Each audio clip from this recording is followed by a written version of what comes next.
Pour beaucoup, les fêtes de fin d'année riment avec féerie. Mais derrière toutes ces lumières et cette magie, des petites mains s'activent. Si la société Leblanc opte pour la tradition, l'entreprise spectaculaire, elle, se veut plus créative. Deux stratégies différentes pour un objectif commun, émerveiller petits et grands. La semaine dernière au Mans, ils sont des centaines à s'impatienter devant l'entrepôt des Leblanc. 10 heures, les portes s'ouvrent enfin. Les ventes privées, c'est une fois dans l'année. Alors, forcément, les gros décors partent comme des petits pains. Cette pièce, je sais pas, l'original. Pas la forme. Ce déstockage à prix cassé, l'occasion de s'offrir des illuminations habituellement réservées aux communes et aux professionnels. Là, le budget, je crois qu'il a déjà explosé. On en a fixé un, mais là, on l'a largement dépassé déjà. Il était fixé à combien ce budget 150 €. Tenez, deux. Alors, c'est bon. Voilà. 1 euro. Jusqu'à 300 € pour la plus grosse pièce. Grâce à cette opération séduction, l'entreprise Leblanc réalise un chiffre d'affaires de 170 000 € en 2 jours.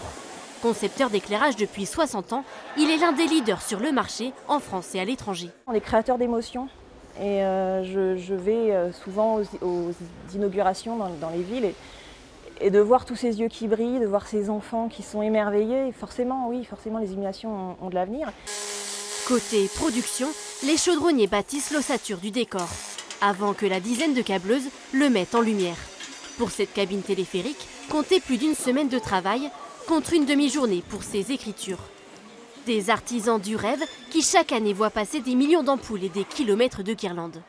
Dans ce showroom, place à la nouveauté. On a investi en fait dans un scanner 3D qui nous permet de proposer une expérience immersive pour les mairies. On vient scanner la place d'un village et à l'intérieur on va intégrer nos décors de façon à ce qu'ils puissent se rendre compte du projet global et de la taille bien évidemment des structures. La réalité virtuelle, c'est justement le credo de Spectaculaire à Saint-Urial, près de Rennes. Ici, pas de guirlandes mais des écrans d'ordinateur. Jusqu'à 3 mois de travail au millimètre près pour 12 à 30 minutes de spectacle. Des images projetées sur la façade de cathédrales, de parlements, de théâtres. On est des allumeurs d'images, mais on est aussi des bidouilleurs, aussi, beaucoup. Chaque projet est unique. On n'est jamais sur les mêmes bâtiments, le même espace scénique.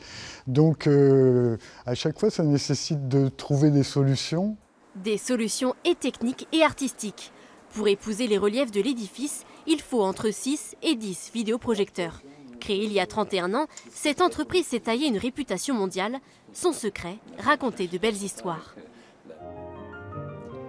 Allumer des rêves à travers un spectacle vivant où les vedettes sont les bâtiments.